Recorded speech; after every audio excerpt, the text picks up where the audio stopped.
Hey guys, welcome to Toppers Academy. और चलिए हम अपना बायो का लेक्चर फिर से स्टार्ट करते हैं। So yesterday we were taught the reproduction in lower and higher plants, ये हम पढ़ रहे थे। तो उसमें सबसे पहले दो ब्रॉड क्लासिफाइड हमने देखा था classification.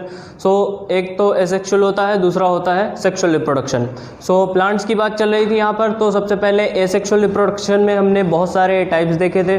For example spore formation and micro propagation, ये सारी चीज़ें देखे थे। सो हमने देखा था कि फ्रेगमेंटेशन एंड ये सारी चीज़ें जो थी लास्ट लेक्चर में देखे थे। और इस लेक्चर में हम एसेक्सुअल रिप्रोडक्शन में ही प्लांट्स का एक चीज़ कंटिन्यू करने वाले हैं जिसे वेजिटेटिव प्रोपोगेशन कहते हैं। एंड उसके बाद में फिर जो हम रहेगा वो सेक्सुअल रिप्रोडक्शन की तरफ बढ़ेंगे। सो सबसे पहले हम यहाँ पर स्टार्ट करते हैं वेजिटेटिव रिप्रोडक्शन, वेजिटेटिव प्रोपोगेशन।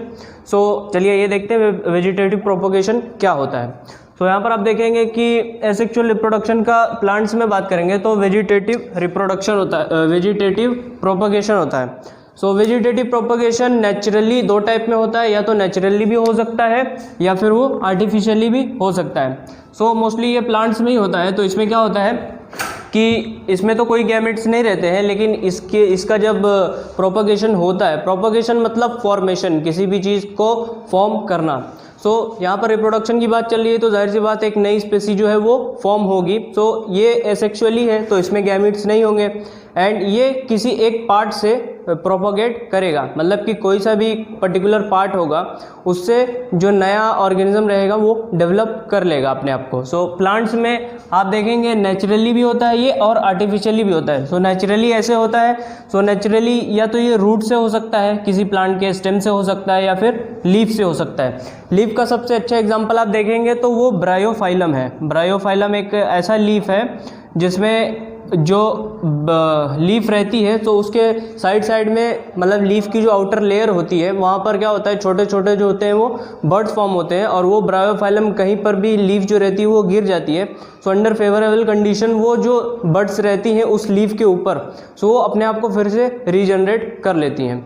सो ये नेचुरली इस मेथड से होता है, या तो रूट से या फिर लीफ से होगा। दूसरी बात, आर्टिफिशियली भी इंड्यूस कराया जाता है, मतलब कि ऐसा एसेक्सुअल रिप्रोडक्शन जो कि आर्टिफिशियली कराया जाए थ्रू वेजिटेटिव प्रोपोगेशन, मतलब कोई भी पर्टिकुलर पार्ट हम पकड़ के उसे, या तो ये भी तीन टाइप में होता है, या तो फिर कटिंग, ग्राफ्टिंग या फिर टिश्यू कल्चर, इन तीनों में से किसी एक में से ये होता है।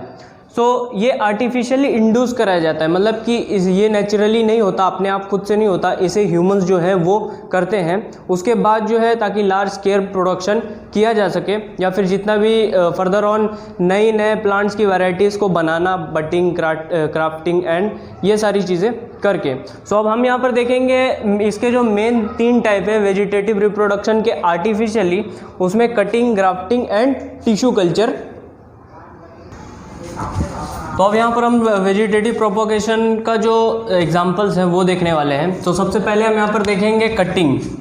कटिंग जो है ये एग्जांपल होता है। कटिंग मतलब, कटिंग का सिंपली आप समझ सकते हैं कि कटिंग में क्या होता है, कोई भी प्लांट है तो उसको कट कर दिया जाता है, मतलब कि उसको छोटे छोटे टुकड़े में काट करके उसको जगह जगह पर जब प्लांट कर देंगे तो वो फिर नया डेवलप हो जाता है। मतलब क्या कि एग्जांपल यहाँ पर आप देखेंगे तो ये केन शुगर है, मतलब कि शुगर केन है। सो इसके आप देखेंगे कि जगह जगह पर नोड्स एंड इंटर नोड्स है। तो वहाँ पर सारे क्या है, रूट्स जो है उसके अवेलेबल है, प्रेजेंट है। तो इसको क्या करेंगे, हम कट कर देंगे, यहाँ से काटेंगे, यहाँ से कट करेंगे, यहाँ से कट करेंगे। सो ये इतने सेक्शंस में जब डिवाइड हो जाएगा तो इसका एक एक पर्टिकुलर सेक्शन ले करके हम किसी भी लैंड में जा करके उसको लगा देंगे। तो ये इतने सारे जितने भी पीसेस हम कट करेंगे तो ये उतना जो होगा वहाँ से वो डेवलप हो जाएगा, वहाँ से वो फुल ग्रो करेगा अपना और कंप्लीट जो है वो फिर से शुगर केन बन जाएगा। सो ये होता है कटिंग। ये लार्ज स्केल में इसका यूज़ होता है ताकि जो प्लांटेशन है उसे बहुत ही ज़्यादा इफेक्टिव मैनर में की जाए। इसके बाद हम यहाँ पर देखेंगे ग्राफ्टिंग। सो ग्राफ्टिंग के लिए आप ग्राफ्टिंग में ये होता है कि एक जो प्लांट होता है उसको जो छोटा सा पार्ट होता है उसको निकाला जाता है और उस पर्टिकुलर पार्ट पे एक बर्ड जो होती है वो प्रेजेंट होती है। सो उस छोटा सा जो प्लांट होता है उसको निकाल करके दूसरे प्लांट के ऊपर उसको थोड़ा सा कट करके उसको उसके ऊपर प्लांट कर दिया जाता है। मतलब कि यहाँ से देखेंगे तो ये रोज़ का एग्जांपल है, ये रोज़ का प्लांट है। तो इसमें आप देखेंगे यहाँ पर ऐसे है, तो यहाँ पर ऐसा हल्का सा कट करते हैं यहाँ से यहाँ तक में। उसके बाद ये वाला जो पार्ट है इसको यहाँ पर लाएंगे और ला करके इसमें ऐसे अटैच कर देंगे। सो ये जो है ये साइन है, एंड जिस पार्ट को ला करके यहाँ पर प्लांट करेंगे वो होता है स्टॉक। इसको कहते हैं स्टॉक और इसको कहते हैं साइन। सो ये प्लांट के ऊपर अगले प्लांट को ला करके वहाँ पर रख देंगे, एंड उसके बाद फिर इस प्लांट को क्या करेंगे, जब यहाँ पर रखेंगे तो उसके बाद उसको टाइट कर देंगे, मतलब किसी भी चीज़ से, फॉर एग्जांपल रस्सी से उसको बांध देंगे, एकदम टाइट बांध देंगे, रैप कर देंगे। तो उसके बाद क्या होता है कि ये ग्राफ्ट हो जाता है, मतलब कि एक दूसरा प्लांट का जो पार्ट रहता है वो और जो पहला प्लांट रहता है तो दोनों साथ में कंटिन्यू होकर के एक नया जो रहता है कॉम्बिनेशन वो बनाते हैं, एंड प्लांट जो है अपना डेवलपमेंट करता है। सो ये हो गया कटिंग, ग्राफ्टिंग। अब इसके बाद हम टिश्यू कल्चर देखने वाले हैं। सो अब यहाँ पर हम वेजिटेटिव प्रोपोगेशन का जो तीसरा एग्जांपल है वो देखने वाले हैं, जो कि टिश्यू कल्चर होता है। सो टिश्यू कल्चर जो होता है उसमें एक जो प्लांट होता है उसका एक टिश्यू निकाला जाता है और उस टिश्यू को पर्टिकुलरली कल्चर किया जाता है। उसी टिश्यू से ढेर सारे नए प्लांट्स को डेवलप किया जाता है। अब ये लंबी प्रोसेस में होता है एंड टाइम टेकन है, तो ये टोटली आर्टिफिशियल है, ये लेबोरेटरी मेथड से किया जाता है, एंड इसके लिए बहुत सारे जो टेस्ट ट्यूब्स वगैरह हैं वो सब सारी चीज़ों की रिक्वायरमेंट होती है। सो सबसे पहले इसके लिए ये किया जाता है कि एक जो प्लांट है जिसे कल्चर करना है हमें, सो कोई सा भी प्लांट है फॉर एग्जांपल, तो हम उसके लिए यहाँ पर एक मदर प्लांट जो है उसको लेंगे। फॉर एग्जांपल ये वाला प्लांट हो गया, तो इसमें हम इसके बाद फिर उस प्लांट का एक पर्टिकुलर पार्ट सेलेक्ट करते हैं। सो वो पार्ट आप ऐसा कह सकते हैं कि एपिकल ले सकते हैं हम लोग, एपेक्स का पार्ट। सो एपेक्स का पार्ट लेने से ये फ़ायदा रहेगा कि जो प्लांट रहेगा वो डिजीज़ फ्री रहेगा। क्यों? क्योंकि उसके जो हार्मोन्स है, मतलब कि जो ट्रांसपोर्टेशन कराते हैं जाइलम एंड फ्लोएम, वो एपेक्स की जगह पर प्रेजेंट नहीं होते हैं। इसीलिए वहाँ पर प्लांट में अगर सपोज कोई डिजीज़ हुआ तो एपेक्स का पार्ट लेने से ये फ़ायदा है कि जो नया प्लांट हम लोग कल्चर करेंगे वो डिजीज़ फ्री होगा, उसमें कोई डिजीज़ नहीं होगा। सो मदर प्लांट लेना है हमें। मदर प्लांट लेने के बाद फॉर एग्जांपल हम ये ले लिए, तो इसका जो एपेक्स है वो निकालेंगे, उसको हम लोग वहाँ से एक एक्सप्लांट जो है उसे निकालेंगे। सबसे पहले यहाँ से एक्सप्लांट जब एक्सट्रैक्ट करेंगे, सो एक टेस्ट ट्यूब लेना है। अब इसके लिए आप देखेंगे 3 पर्टिकुलर टेस्ट ट्यूब, मतलब वही एक टेस्ट ट्यूब है। तो इसमें क्या होगा, एक सबसे पहले यहाँ पर जो प्रोसेस है वो न्यूट्रिएंट मीडियम का है। तो पहला वाला जो है वो न्यूट्रिएंट मीडियम। अब टिश्यू कल्चर करना है तो एक टेस्ट ट्यूब लेना है, एंड टेस्ट ट्यूब के अंदर एक न्यूट्रिएंट मीडियम लेना है, मतलब कि उसे किस जगह पर कल्चर करना है। खाली टेस्ट ट्यूब में तो कर नहीं सकते, तो कुछ ना कुछ मीडियम जो है वो उसके ग्रोथ के लिए बहुत ही ज़्यादा नेसेसरी है। तो सबसे पहले न्यूट्रिएंट मीडियम लेना है, या तो वो सॉलिड हो सकता है, सेमी सॉलिड मीडियम रहेगा, या तो फिर लिक्विड मीडियम रहेगा जिसमें वो टिश्यू जो है वो फर्दर डेवलप होगा। उसके बाद हम लोग स्टेरलाइजेशन करते हैं, ये दूसरा प्रोसेस है। सो इसमें क्या होता है, जो हम लोग एक्सप्लांट एक्सट्रैक्ट किए थे उस एक्सप्लांट को हम लोग जब न्यूट्रिएंट मीडियम में प्लेस करते हैं, सो उस एक्सप्लांट में जाहिर सी बात है हो सकता है थोड़ा बहुत वो कंटेमिनेटेड हो, तो उस एक्सप्लांट का स्टेरलाइजेशन करना ज़रूरी है। मतलब कि उसे उसके अंदर कोई भी जर्म्स या फिर इम्प्योरिटी जो भी है उसे किल करना ज़रूरी है, ताकि वो जो प्लांट डेवलप हो वो प्योर हो, एकदम से डिफेक्टेड ना हो। इसीलिए उसका किया जाता है स्टेरलाइजेशन। तो इसके लिए हाइड्रोजन पेरोक्साइड भी यूज़ होता है, आइसोप्रोपाइल अल्कोहल जो है वो भी यूज़ होता है स्टेरलाइजेशन करने के लिए।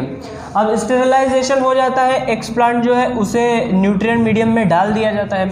अब इसके बाद ये होता है कि जब इसको थोड़ा बहुत हम लोग क्या देते हैं, इसको नेसेसरी चीज़ें प्रोवाइड की जाती है।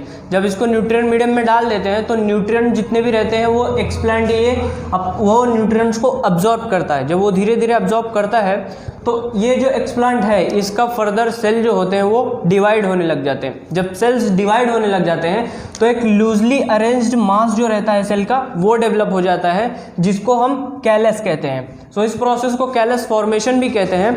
इसमें होता ही है कि लूजली अरेंज जो मास होता है सेल्स का वो छोटा सा एक्सप्लांट डिवाइड हो करके बहुत सारे सेल्स में कन्वर्ट हो जाता है, डिवीजन, सेल डिवीजन जब फर्दर होता है, एंड वो क्या होता है, एक कैलस बन जाता है। फिर जब कैलस फॉर्म हो जाता है तो फर्दर ऑन यहाँ पर उसका जब मोर डेवलपमेंट होगा उसके बाद हम उसे ग्रोथ हार्मोन्स जो है वो प्रोवाइड कराएंगे ताकि उसका डेवलपमेंट जो है वो और हो सके। तो उसके लिए ग्रोथ हार्मोन मेनली हम अपने हिसाब से डाल सकते हैं।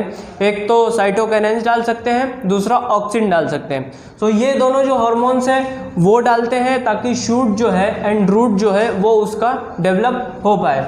सो जब इन हार्मोन्स को प्रोवाइड किया जाता है उसके बाद रूट्स एंड शूट जो है ये फर्दर डेवलप होते हैं प्लांट्स के। तो आप यहाँ पर देखेंगे एक छोटा सा जो यहाँ पर एक्सप्लांट था वो डेवलप होकर के कैलस बनता है, फिर कैलस के बाद यहाँ पर शूट जो है वो बनता है।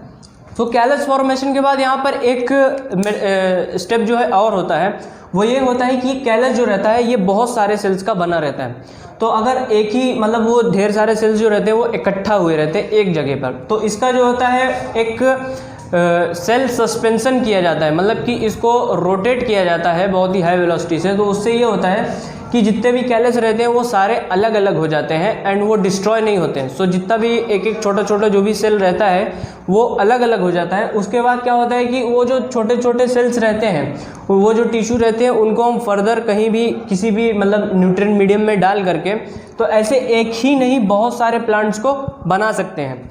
ऐसे ही फिर बहुत सारा जो रूट एंड शूट का छोटा सा प्लांट है लिविंग वो डेवलप हो जाता है। इसके बाद इसको जब हम फर्दर ग्रो करना है, जब थोड़ा सा और बड़ा हो जाएगा तो इसको हम शिफ्ट कर देते हैं टेस्ट ट्यूब से निकाल करके। फिर आप देखेंगे इसको नए नए जो है हम प्लांट्स उसको अपने उसको इन्वायरमेंट दे सकते हैं या फिर उसको सॉइल के अंदर फिर उसको उतार सकते हैं एंड उसके बाद न्यू प्लांट्स जो हैं वो ढेर सारे इसी वैरायटी के सेम वैरायटी के वो डेवलप हो जाते हैं। सो ये था हमारा टिश्यू कल्चर। अब ये तो जो पार्ट है ये एसेक्सुअल रिप्रोडक्शन वेजिटेटिव प्रोपगेशन का एसेक्सुअल रिप्रोडक्शन जो है वो यहाँ पर फिनिश होता है। इसके बाद हम सेक्सुअल रिप्रोडक्शन जो है in lower and higher plants वो कंटिन्यू करने वाले हैं। So thank you for watching this video.